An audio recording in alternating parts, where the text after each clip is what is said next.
గతంలో టీటీడీ ఉద్యోగి స్వామివారి హుండీ సొమ్మును అక్రమ మార్గంలో కొల్లగొట్టి సుమారు 100 కోట్లు సంపాదించాడని టీటీడీ బోర్డు సభ్యులు భానుప్రకాష్ రెడ్డి ఆరోపించారు. తిరుమల అన్నమయ్య భవన్లో టీటీడీ పాలక మండలి రెండో సమావేశం అనంతరం మీడియాతో మాట్లాడారు. అతనిపై విచారణ చేసి పోలీసులు, టీటీడీ అధికారులు అతని ఆస్తులు టీటీడీకి అటాచ్మెంట్ చేస్తున్నారన్నారు. దీని వెనుక కూడా గోల్మాల్ జరిగిందని తెలిపారు.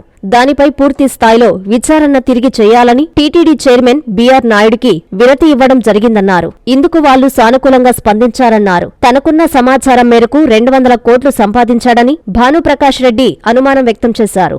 ఈరోజు జరిగినటువంటి టీటీడీ ధర్మకర్తల మండలి సమావేశంలో గతంలో పరకామణిలో దొంగతనం కేసులో కేసు పెట్టి రవికుమార్ పై కేసు నమోదు చేసి విచారణ సరిగ్గా జరపకుండా పోలీసు ఒత్తిడితో మేము లోక్ అదాలత్లో కాంప్రమైజ్ చేసుకున్నామని చెప్పి సాక్షాత్తు టీటీడీలో అప్పుడు పనిచేసినటువంటి విజిలెన్స్ అధికారులు నివేదిక ఇవ్వడం పైన నాకు అనేక అనుమానాలు ఉన్నాయి. 100 కోట్ల రూపాయల పైచిలుకు దీంట్లో టీటీడీ పరకామణి నుంచి దొంగతనం జరిగిందని చెప్పి సాక్షాత్తు రామనారాయణ రెడ్డి గారు కూడా, మంత్రి గారు కూడా చెప్పడం జరిగింది.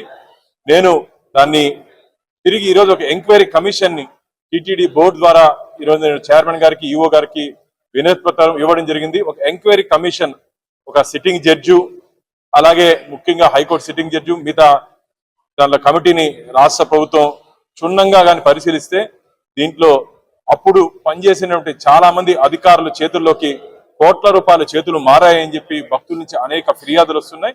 లోతుగా దీంట్లో కానీ విచారణ చేస్తే దాదాపు 100 కోట్ల రూపాయలు ఇప్పటికే నాకు తెలిసి దీంట్లో ఆస్తులు మీరు విజిలెన్స్ ఇచ్చినటువంటి నివేదికలో దాదాపు కొన్ని ఆస్తులు టీటీడీకి బదలాయించడం జరిగింది. అలాగే చెన్నైలో కొన్ని ఆస్తులు టీటీడీకి రాయించడం జరిగింది. ఒకే ఫ్లోర్ లో 18 అపార్ట్మెంట్లని టీటీడీకి అసలు వీళ్ళు రాయించుకునేదానికి ఈ చెట్టు కింద పంచాయతీ, పెదరాయుడు పంచాయతీలు టీటీడీ ప్రపంచంలోనే అతిపెద్ద హిందూ ధార్మిక క్షేత్రంలో ఈ పెదరాయుడు పంచాయతీలు, ఈ చెట్టు కింద పంచాయతీలు వీళ్ళెవరు చేసేదానికి? వీళ్ళకేం అధికారం ఉంది? వీళ్ళకేం అధికారం ఉందని చెప్పి నేను ఒక ధర్మకర్తల మండలి సభ్యుడిగా నేను ఆ రోజు ఉన్నటువంటి అధికారుల్ని, ధర్మకర్తల మండలి సభ్యుల్ని ప్రశ్నిస్తున్నా. ఇది మంచిది కాదు. దీని మీద లోతుగా విచారణ చేయాలి. నాకున్నటువంటి ఇన్ఫర్మేషన్ అది 100 కోట్లు కాదు. లోపల ఉన్నటువంటి విలువైన రాళ్లను కూడా, కుండీల్లో ఉన్నటువంటి విలువైన రాళ్లను కూడా తీసుకొని వచ్చేసారు. ఇది 100 కోట్లతో కాదు, ఇంకా దానికన్నా ఎక్కువ ఉంటుంది. ఒక 200 కోట్లు పైచిలుకు దీంట్లో ఆ పరకామణి నుంచి తీసుకొని వచ్చినటువంటి వ్యవహారంలో దాగి ఉంది.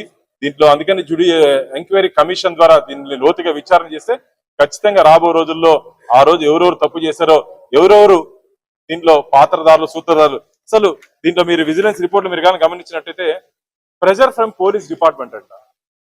టీటీడీ మీద ఎవరండి ప్రెజర్ చేసేది? ఇది ఒక ధార్మిక సంస్థ. పోలీసు వాళ్ళకి ఏం సంబంధం? రాజీ బొమ్మని చెప్పేదానికి వాళ్ళెవరు? రాజీ చేసుకోమని చెప్పి టీటీడీ అధికారుల మీద ప్రెజర్ చేసినటువంటి ఆ పోలీస్ అధికారి ఎవరో మాకు తెలవాలి. ఇంత ధార్మిక క్షేత్రంలో ఆ పోలీస్ అధికారికి ఏం సంబంధం? అది కూడా రాసింది ఒక విజిలెన్స్ ఇన్స్పెక్టర్, టీటీడీలో అప్పుడు పనిచేసినటువంటి విజిలెన్స్ ఇన్స్పెక్టర్. ఇది మేమేం ఆషామాషి గారు మాట్లాడట్లేదు. విజిలెన్స్ ఇచ్చినటువంటి నివేదికను చేతులు పెట్టుకొని నేను మాట్లాడుతున్నాను. కాబట్టి దీన్ని అయితే మేము వదిలే ప్రసక్తే లేదు. ఖచ్చితంగా దీని మీద ఎంక్వైరీ కమిషన్ వేసేంత వరకు ఖచ్చితంగా టీటీడీ ధర్మకర్తల మండలి సభ్యుడిగా దీని మీద నేను పోరాటం చేస్తూనే ఉంటానని చెప్పి ఈ ఇంటి దొంగల్ని, ఆ రోజు ఉన్నటువంటి వాళ్ళని తీవ్రంగా హెచ్చరించారు. అలాగే యాత్రికుల సౌకర్యార్థం తిరుపతి తిరుచానూరులో 100 కోట్ల శ్రీవారి నిధులతో నిర్మించినటువంటి పద్మావతి నిలయాన్ని ఆ రోజు కలెక్టర్ కార్యాలయానికి రాష్ట్ర ప్రభుత్వం తీసుకోవడం జరిగింది. దాని మీద నేను హైకోర్టుకి వెళ్ళాను. హైకోర్టులో నాకు ఫేవర్ గా జడ్జిమెంట్ రావడం జరిగింది. మళ్ళీ అప్పుడు నుండి రాష్ట్ర ప్రభుత్వం సుప్రీంకోర్టుకి వెళ్తే సుప్రీంకోర్టులో ట్రాన్సిట్ అకామిడేషన్ మేము తొందరలోనే ఖాళీ చేస్తాము, నెలకి 21,50,000 రూపాయలు టీటీడీకి అద్దె చెల్లిస్తాము, ప్లస్ 18% జీఎస్టీ అని చెప్పి ఆ రోజు వారు రాతపూర్వకంగా కోర్టుకి తెలిపి దాన్ని ఆ రోజు 2019లో అప్పుడు ప్రభుత్వం, జగన్మోహన్ రెడ్డి ప్రభుత్వం దాన్ని తీసుకోవడం జరిగింది. ఈ రోజు అదే సబ్జెక్ట్ ని నెలకి 7 లక్షల రూపాయలు దాని క్లీనింగ్ కి. ఎంత దారుణం అంటే మన ఇంటిని ఎవరికైనా బాడీకి ఇచ్చి ఆ ఇంట్లో పనిచేసే వాళ్ళకు కూడా మనమే జీతాలు వేయాలంట. ఇది ఎక్కడ విడ్డూరం అండి? 7 లక్షల రూపాయల నెలకి ఆ క్లీనింగ్ ఛార్జెస్ కి, ఆ మెయింటెనెన్స్ కి టీటీడీని భరించాలని చెప్పి ఈరోజు అక్కడ ఉన్నటువంటి కలెక్టర్ దగ్గర నుంచి టీటీడీకి ఒక నివేదిక రావడం జరిగింది. దాన్ని నేను రాతపూర్వకంగా డీసెంట్ ఇవ్వడం జరిగింది. అలాగే ఎక్స్టెన్షన్ పీరియడ్ కూడా 3 సంవత్సరాలు దాన్ని ఎక్స్టెండ్ చేయాలని చెప్పి కూడా వారు కోరారు. ఆ ఎట్టి పరిస్థితుల్లోనూ దాన్ని ఎక్స్టెండ్ చేయకూడదు. దాని మీద డీసెంట్, దాని మీద 7 లక్షల నెలకి ఇచ్చే దాని మీద, అలాగే ఎక్స్టెన్షన్ మీద కూడా నేను పూర్తిగా వ్యతిరేకించడం జరిగింది. ఆ రోజు ఏ విధంగా కోర్టులో పోరాడానో ఈ రోజు కూడా ధర్మకర్తల మండలి సమావేశంలో సభ్యుడిగా, స్వామివారి సేవకుడిగా అదే పంతాన్ని నేను కొనసాగిస్తున్నాను. ఇది గౌరవ సభ్యులు చైర్మన్ గారు దృష్టికి తీసుకెళ్లిన తర్వాత దీన్ని ఖచ్చితంగా నేను రాష్ట్ర ప్రభుత్వంతో మాట్లాడి ఈ లీజుని రద్దు చేసే దిశగా నేను ప్రయత్నం చేస్తానని చెప్పి వారు మాకు హామీ ఇవ్వడం జరిగింది. Christmas, new year, Sankranti festival lucky bonanza Kanchi కామాక్షిలో డిసెంబర్ 2 నుండి అన్ని రకాల వస్త్రాలపై up to 50% off. 1+1, 1+2 offers, combo offers. 500 రూపాయల వస్త్రాల కొనుగోలుపై ఒక గిఫ్ట్ కూపన్ పొందండి.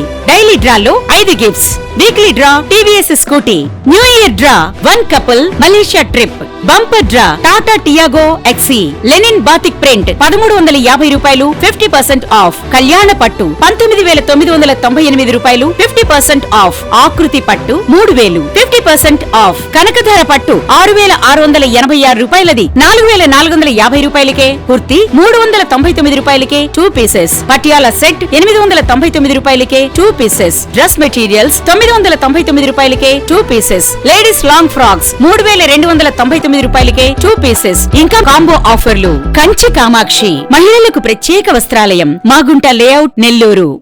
హోమియోపతి వైద్యం నందు 15 సంవత్సరాల అనుభవం కలిగి గోల్డ్ మెడలిస్ట్ మరియు గిన్నీస్ రికార్డు పొందిన డాక్టర్ శ్రీనాథ్ మోరంగపల్లి గారు నెల్లూరులోని మోడర్న్ హోమియోపతి హాస్పిటల్ నందు డిసెంబర్ 19వ తేదీ గురువారం రాక.